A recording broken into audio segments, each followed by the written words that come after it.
Hello and welcome to Female Cricket Live, powered by Radio. Do you have enough nails left on your fingers? Because I've certainly lost a few, thanks to the nail biting thriller that we just witnessed between India and England in the first semi final of the Commonwealth Games.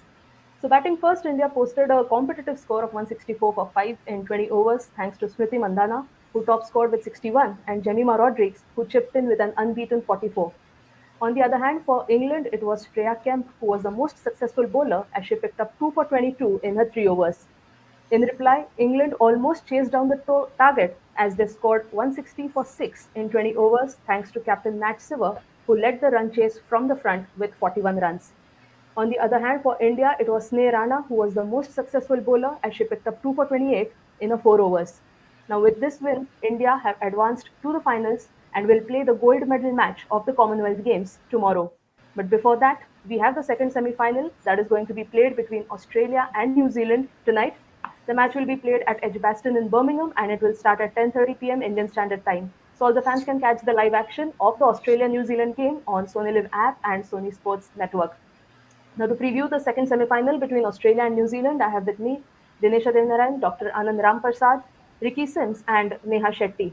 So, Dinesha Devnarayan is a former captain of South Africa women's cricket team, and since 2020, she has been the head coach of South Africa women's under-19 team. Then we have Dr. Anand Rampersad, who has a specialization in sociology of sport and is a columnist with Trinidad Guardian. Then we have Ricky Sims, who is a Sri Lankan cricket commentator, sports compere, sports presenter, and has been covering the sport for more than 12 years. And finally, we have Neha Shetty, who is an avid cricket follower and a cricket podcaster. So, welcome all of you to Female Cricket Live. Thank you very Thank much. you. Thank you. All Thank right, you. great. Nice to have all of you. So, before we start previewing the second semi-final, I can't stop myself from asking you, Neha, what are the feelings? What are your thoughts on India's win over England? Absolutely scintillating contest, right? Imagine you win the toss, you bat first, making 164. I think Smriti Mandana and Jemima Rodrigues were just brilliant, right? Negotiating the England attack was just phenomenal to see. And this you're playing against England in their home conditions. This is in front of a crowd of 17,000 people. And defeating England is definitely a special feeling, right? And this is again, we defeat them in a knockout type-ish match because they again, can't salvage their pride in the bronze medal match. But still, we made our way to the gold medal match, right? So I think it was a complete team effort. The fielding was just phenomenal, right? Imagine getting three run-outs, 6 wickets are gone, for England, and three of them are run-outs. So it just goes to show that the fielding was just amazing, complete team effort, and super proud of the girls, and really looking forward to the finals. Absolutely. Just to add to what Neha you said, so after the match, there was this extra innings that was going on the Sony Live app, and Veda Krishnamurthy, former India player, she said that Smriti Mandana's 61 was less important than the run out that she accounted of Nat Siver. So that goes to show how important India's fielding was in today's success against England. All right, so we can go on and on about the India England match, but let us shift our focus to the second semi final that is going to be played between Australia and New Zealand. So, Dinesha, what are your first thoughts on Australia's performance in this Commonwealth Games so far? They have won 3 out of the 3 matches. So, how do you assess the performance? Yeah, thanks.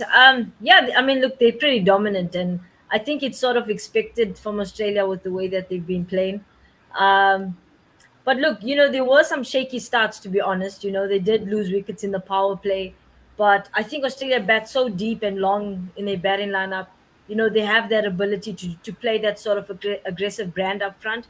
Whereas most of the teams you rely, especially in a batting aspect, you rely on maybe two or three batters to get you through. But I think Australia is a little bit different in that they've been very dominant, if I must be honest.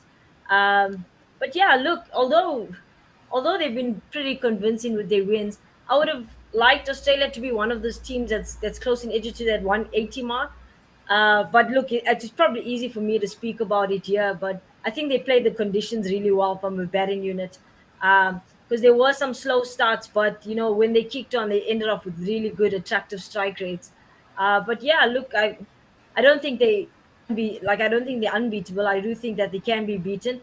But with the outfit like that, you've got to play a good brand of 20 overs of cricket.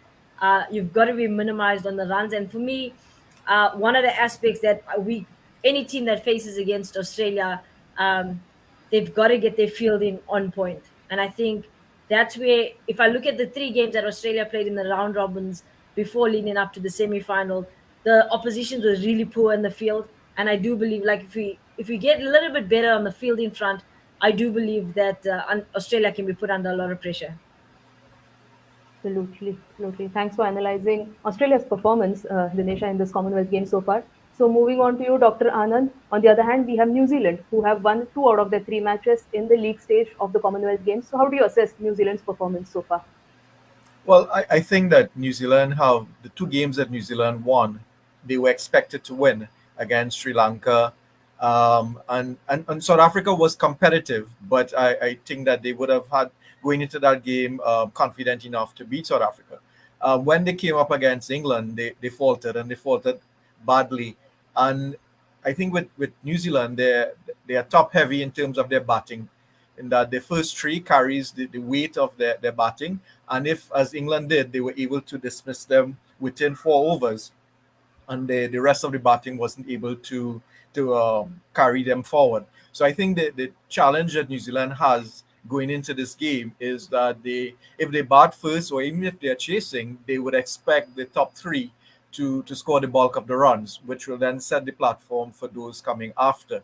I agree that one of the challenges that they're going to face is the versatility of the Australian team in terms of being able to bat deep, and not just bat deep, but maintain a high strike rate. When you have Charlie McGrath averaging over 150, both in terms of scoring, strike rate, as well as the average, and then you have other batters to come afterwards. I think that's going to be one of the major challenges for New Zealand, as well as the versatility of the Australian bowlers. You have up front Schultz and Brong, then you have King, and then Jonathan. I think that diversity and versatility of the Australian bowling is going to put a lot of pressure on New Zealand.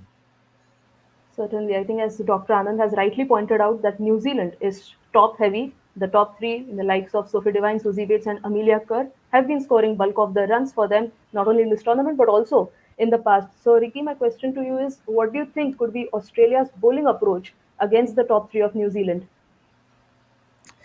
Well, it's going to be interesting, but I don't think Australia is going to change too much from their winning ways. I think they will stick to their winning habits.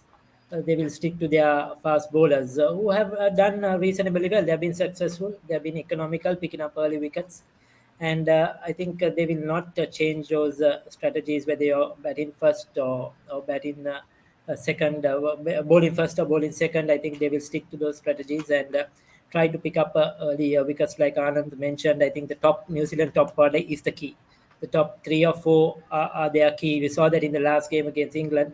Once the top two or three fell early, it was a lot of pressure on the middle order. So Australia will be looking to get those top two or three batters out early, and then keep up the pressure. I don't see them making really too many changes or any changes at all in this particular match. It's a do or die game. It's an important game. So why change a winning formula? They will stick to that, and they will try to apply the pressure on the New Zealand batters early on. Interesting. So, as Ricky has talked about Australia's bowling, Neha, let me get your thoughts on New Zealand's bowling. How do you think are they going to have their strategy in place against Australian batters, which are filled with star batters in Meg Learning, Elisa Healy, Beth Mooney? So, what do you think should be the White Ferns' approach against the Aussies?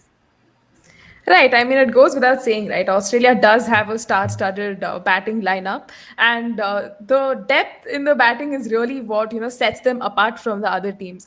But if New Zealand really had to like strategize and try to dismiss the Aussie batters as soon as possible, one will be to obviously get Elisa Healy out as early as possible, right? Because this is a knockout game, and she is such an important player to the Australian setup. So getting her out early will be one of their most important plans, and they would want to execute it as soon as possible.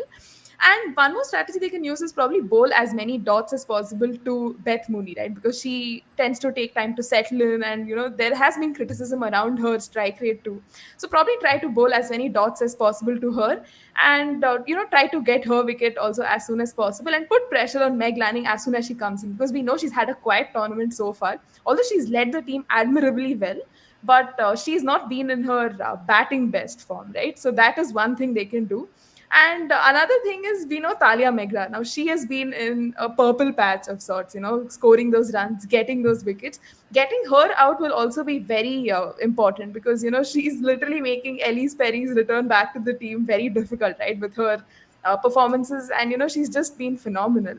And I think New Zealand would also want to, use Leah Tahuhu properly, like use her during the power play, try to get those wickets, and again get her during the death overs time. Because I think in the Women's World Cup that happened way back in March, she was one of the highest wicket taker, and she also bowled a lot of dots to the Aussie batters. So I think using her properly will be, key and instrumental to New Zealand's performance today. Great. Some interesting insights by you, Neha, on how white ferns can try to keep the Aussie batters at bay. So, Dinesha, moving on to you and talking more about Australia's bowling. We all know that Australia has been a land of pacers, but then the two spinners in Jess Jonathan and Alana King have been simply phenomenal for them. Both of them have picked up one 4 wicket haul each. So, how do you think the two spinners have performed for Australia so far? Yeah, exceptional. Wow. I think they complement that bowling attack really, really good. Come to think of it, I wouldn't mind opening with the spinner if I was in the camp with the Australians. I know that they put, they back the pace attack in Darcy Brown and Shoot, and rightly so. I mean, they've been delivering. They put the balls in good questions. I know that maybe Darcy Brown at times can get a little bit expensive in the power play overs, but she has that ability to take that wicket. And I think that's what the Australians thrive on. They say, it's fine, you can hit me all over the park, but at the end of this spell or whatever, you know what, we get a wicket here, then we win. And that's the sort of brand that the Australians like to play. But yeah, Susie Bates and Sophie Devine open the band. I would love to see her open with the spin here. I think Ash Gardner's done it sometimes as well in the power play, and she has great control with the new ball and bowling in power play in T20 cricket. So there is that ability. But look, I'm ready for a matchup already. I want to go the ball going away. First 6 overs, two batters that loves the ball coming onto the bat. Let's give it a shot. Let's give the crowd something to smile about there as well. But I think that's a great matchup on its own if we're talking about that. But yeah, I mean, if you look at Australia's attack, really good pace. I mean, you talk about Talia McGrath, and it's rightly so. She's in a world of her own at the moment. So even if they stick with the route of Brown and Shoot, the spin bowlers at the middle periods there, I think they're phenomenal there. And you've still got McGrath there. Yeah, look, they've got a unit that's pretty working really soundly at the moment. But um, if I was in the Australia camp, I wouldn't want Bates or Devine to get settled at any case. And the best way to do that is put a spinner on one end and let them go with the power play because they know they have to bat deep. Between those three batters and maybe Maddie Green, we can add in there as the fourth batter, but they know they have to bat till 20. One of them's got to be there till 20. And why not fish them with the spinner in the power play? So I think the wounds of South Africa's defeat are still fresh in Dinesha's minds because I remember the Smash sisters stitching a 99-run partnership against South Africa in the early league stage of the Commonwealth Games. All right, so I think Dinesha, you just took words from my mouth. Even I was going to ask maybe Dr. Anand that if Australia opens the bowling with a spinner and a fast bowler, maybe an Ashley Gardner or Jess Jonathan, who has also done in the past. So, how do you think Susie Bates and Sophie Devine will take that? Because they love pace on the ball. Well, ideally speaking, I would like to see pace against Divine and Bates. I am a big fan of Darcy Brown. I love her aggression. She takes it to the batter, and I would like to see that in today's game. But I think if the spin attack should be a spin pace attack should also be interesting. I think the Australian spinners complement each other quite well. Alana King is very aggressive. She's there to take wickets, and Jonathan will tie you down, and then you have Gardner as well. So I think either way, it will present a good challenge to the New Zealand batters. But I would love to see Darcy Brown and Schutz go after Bates and Divine, and vice versa. In terms of if New Zealand bats first or if they're chasing, I would love them to face up to the Australian pacers. That's my biased West Indian pass of fast bowlers. Interesting, interesting. So, Ricky, if we see Australia's batting, though we know they have great batters in Meg Lanning, Beth Mooney, Elisa Healy, Talia McGrath, and the list goes on and on. But then Elisa Healy has not been in the best of forms. So, how big a concern is that going to be for Australia when they are so close to the finals? I don't think it's a big of a concern because there is this famous saying, form is temporary and class is permanent, and I think Elise Haley is a big match player.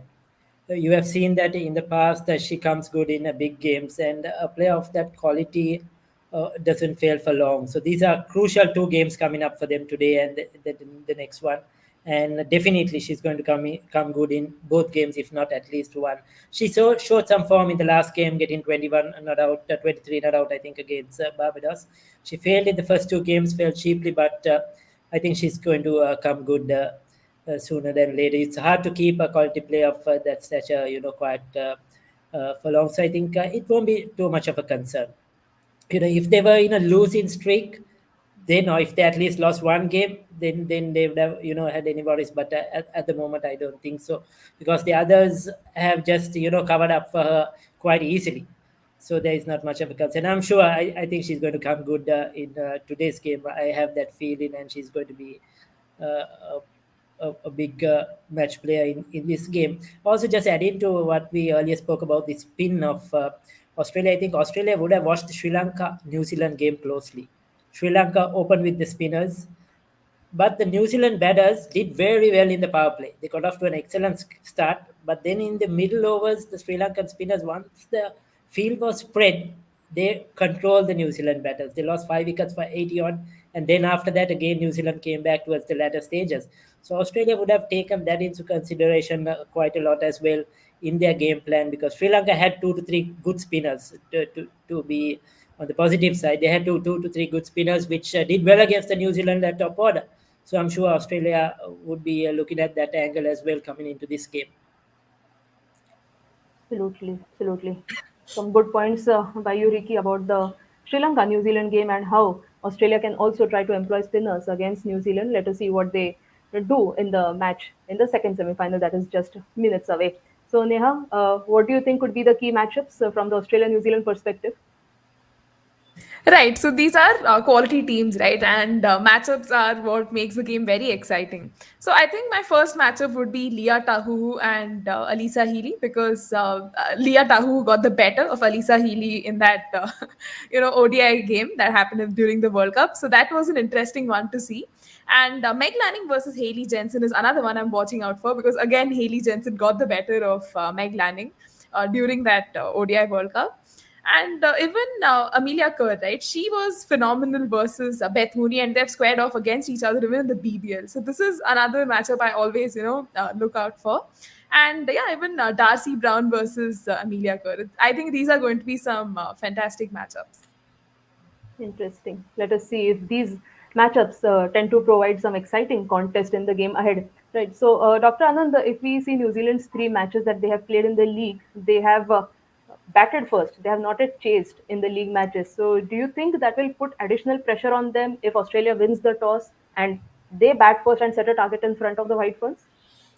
I think it will. If we go back to the first semi-finals, the pitch seems to be a good batting pitch, and the ball is coming through. So I think that if they bat first again, they would want to put a score that is plus 160.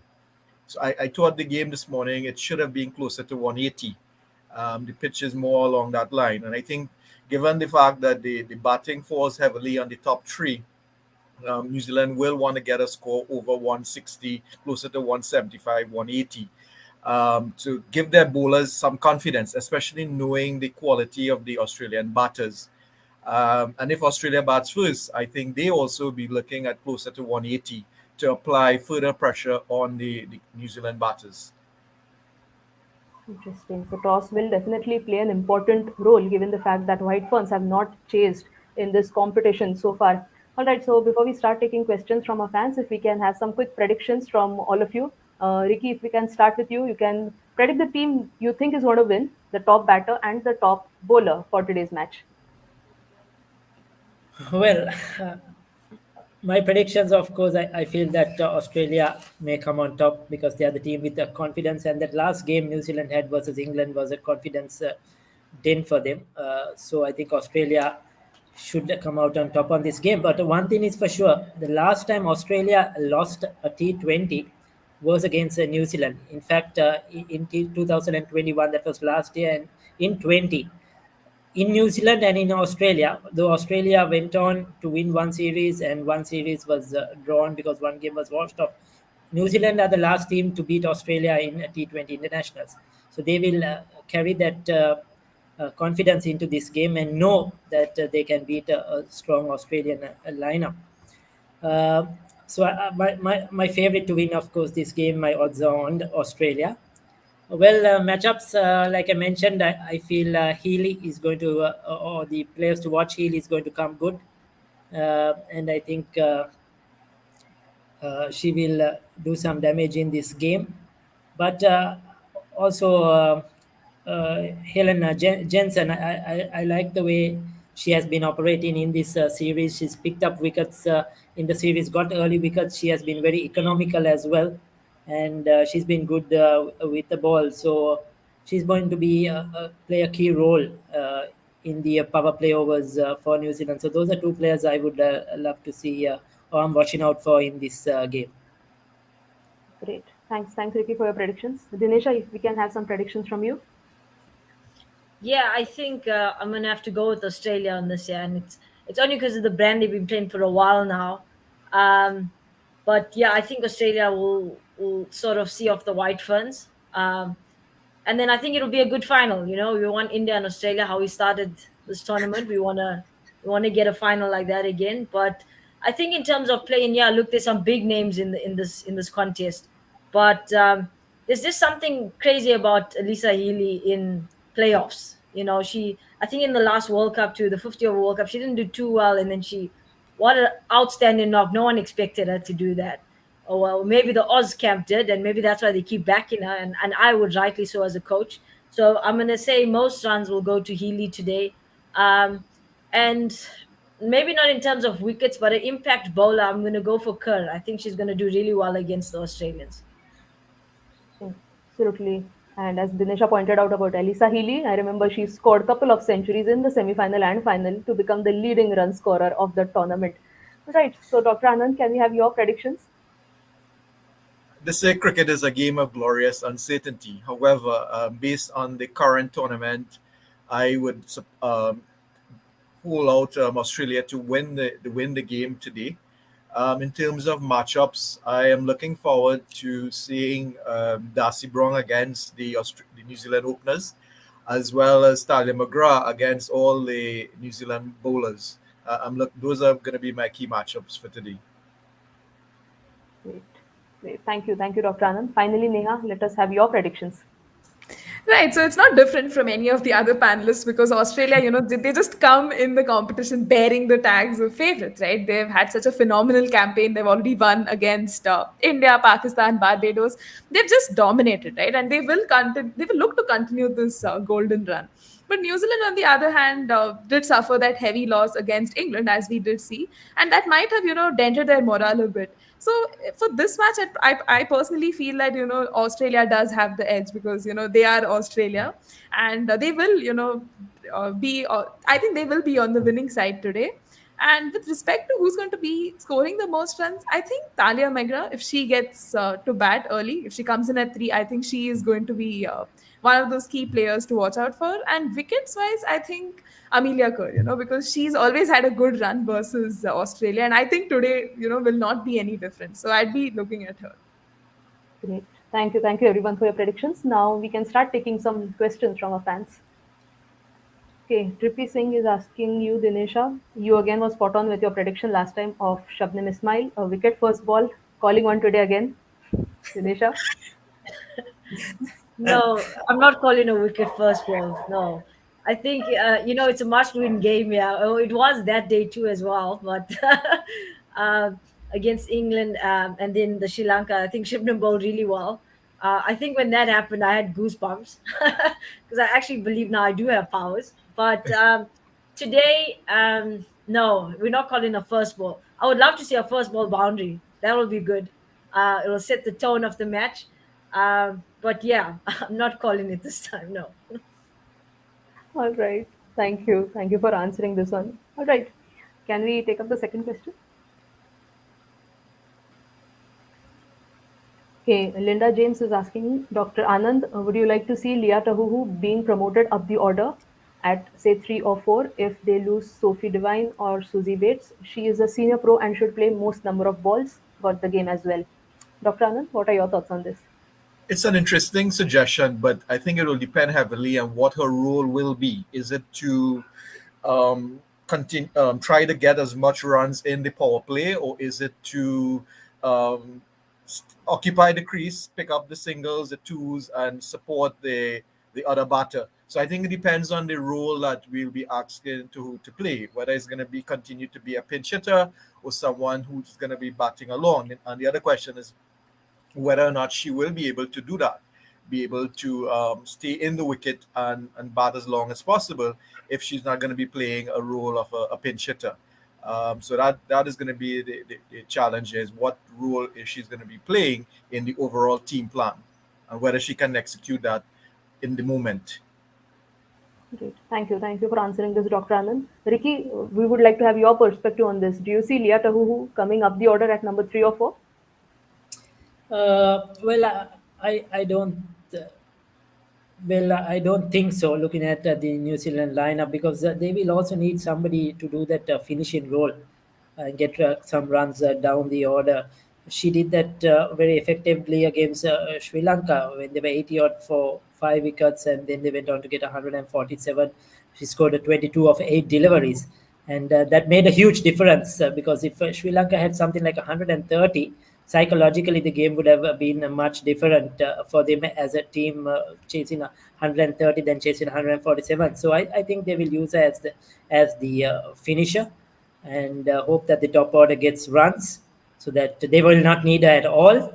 But in case if they need quick runs towards the latter stages, I think they will use her. They are not expose her against the Australian bowlers who are good bowlers at the top of the order as well. So yeah, I think they will stick with her down the order.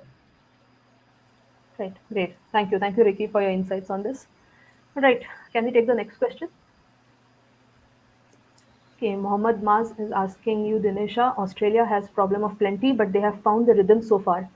As an Indian fan, I want to ask how to get better of them in case if they meet India tomorrow. That's a good question, Mohammed. Thank you. I believe like I have to do predictions here now. Look, I do believe India's playing really good cricket. It would have been interesting to actually have maybe a chat about the game that we just witnessed. For me, it boiled down to moments. I didn't watch much of the innings that when India set its score, but I saw, what, that's a competitive total. And then I started watching the game really closely when Amy Jones and Nat Silver was in, and I said the game is definitely in a balance here. But you know what? This is something that I believe India has been lacking for a while, was realizing those moments and how do they come off on top of it. So I promise you, this game was in a balance. I'm watching. I'm thinking, just a few boundaries here could change the game. That's T20 cricket.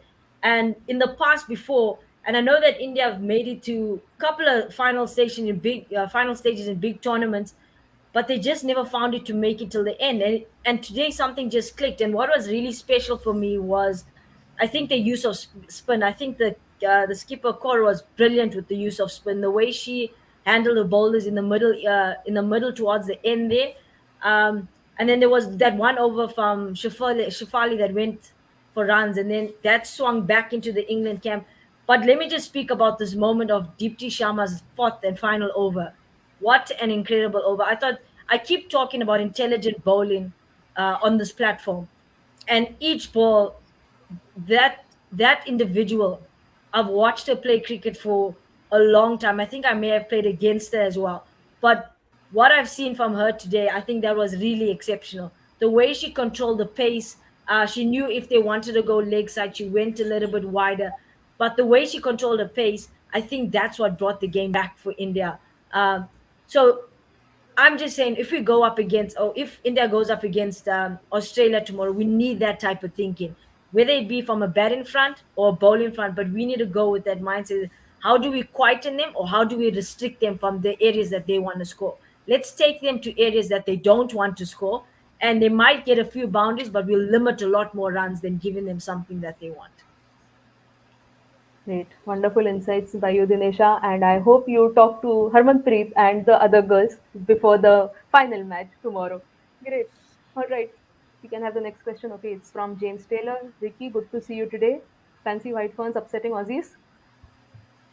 Well, like Anand said earlier, cricket is so unpredictable, and the T20 cricket on the day, on the night, anybody can win.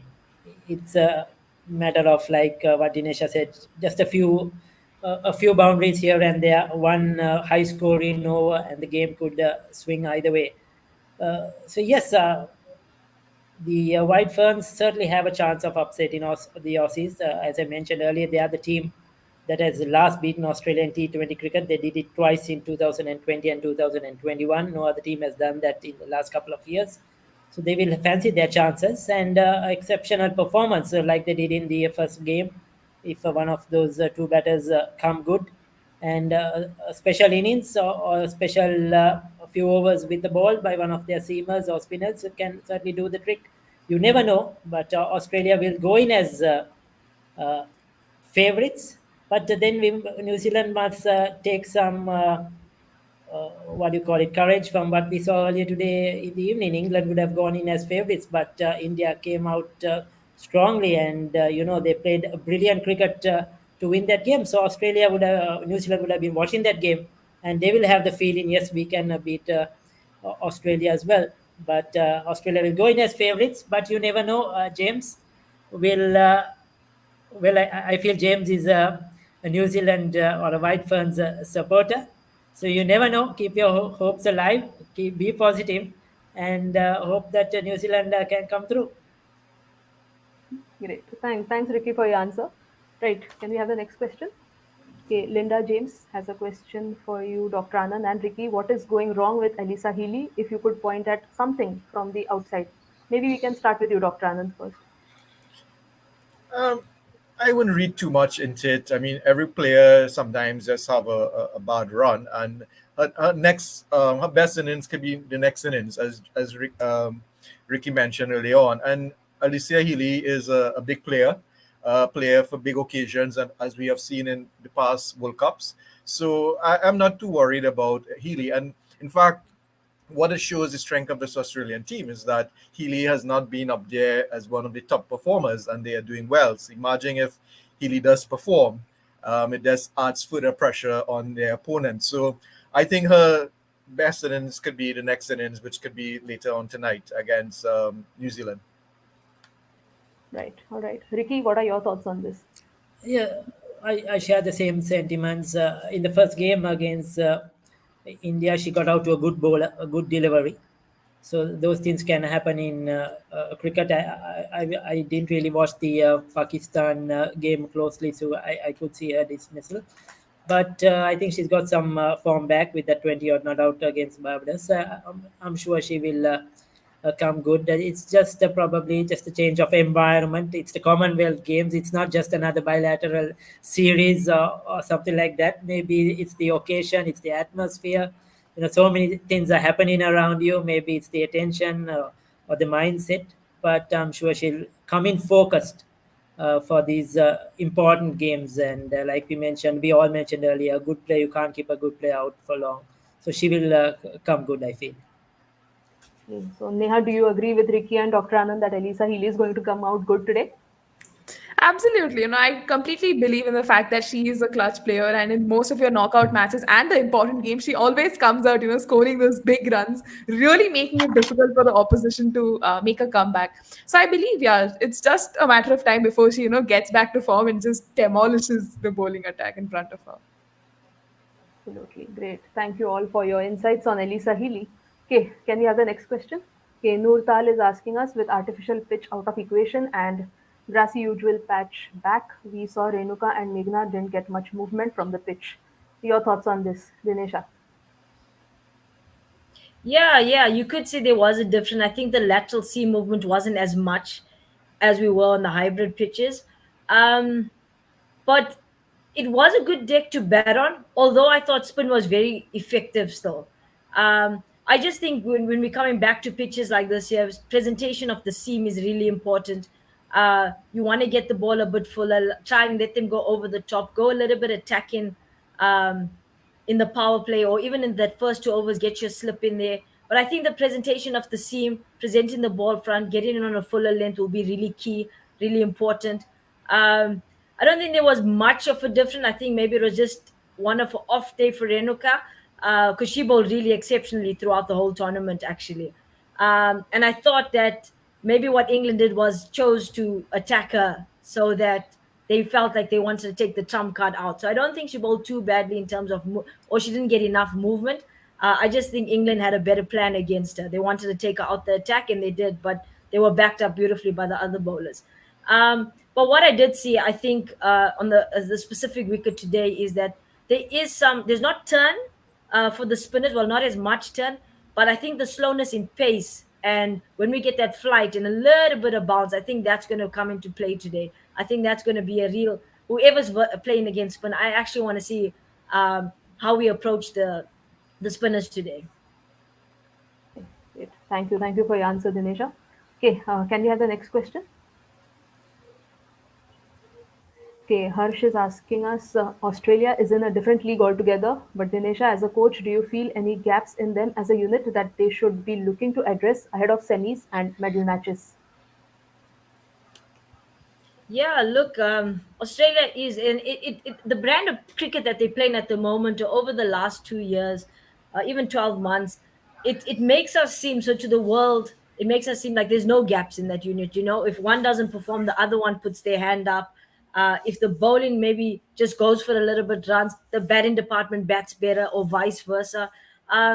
So I just believe for them what they should be looking to address in this game, and probably if they win and they get to the finals, is how do we get better.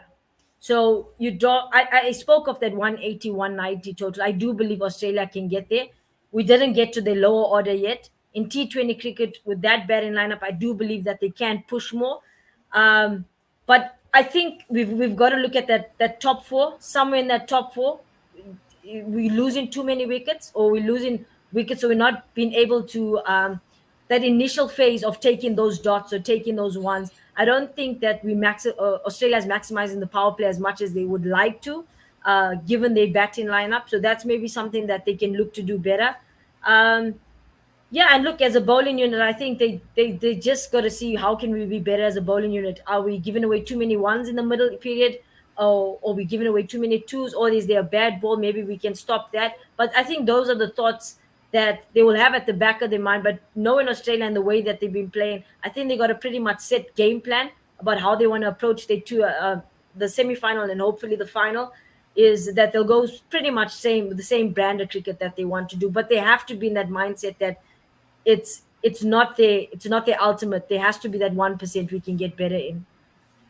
Okay, right. Right. Dr. Anand, finally, your thoughts on this. Do you see any gaps in this Australian lineup? I think Denisha has pointed it out. I think every team will always try to do better than where they are. And I don't think Australia is a team that sits on their laurel. And if you listen to the players talk about their game, Ash Gardner was talking recently about taking it to another level, improving. And I think collectively they're trying to push the extent to which they can play. And I don't think it's a team that sits on their laurel and that they're ever satisfied at their performance. I think they could always do better. And that just sets a high standard for the game. It sort of sometimes widen the gaps between Australia and some of the other teams, but it also sets a standard for the other teams as well. So I think they are a team that want to continue doing well, and and that's how they have been approaching this tournament, and that's how I think they will approach the semi-finals today, and then if they get into the finals as well. Great. Thank you, Dr. Anand, for your answer. All right. Thank you once again to Ricky, Dinesha, Dr. Anand, and Neha for talking to us and previewing the second semi-final that is going to be played between Australia and New Zealand. The match will start at 10:30 p.m. Indian Standard Time, and all the fans can catch the live action on Sony Live app and Sony Sports Network. We'll be back again tomorrow at 1 p.m. IST to preview the bronze medal match between England and the loser of this match, that is between Australia and New Zealand. So do join us for a conversation tomorrow at 1 p.m. and send us your questions using hashtag Female Cricket Live. Thank you. Thank you very much. Thank you. Thank you very much.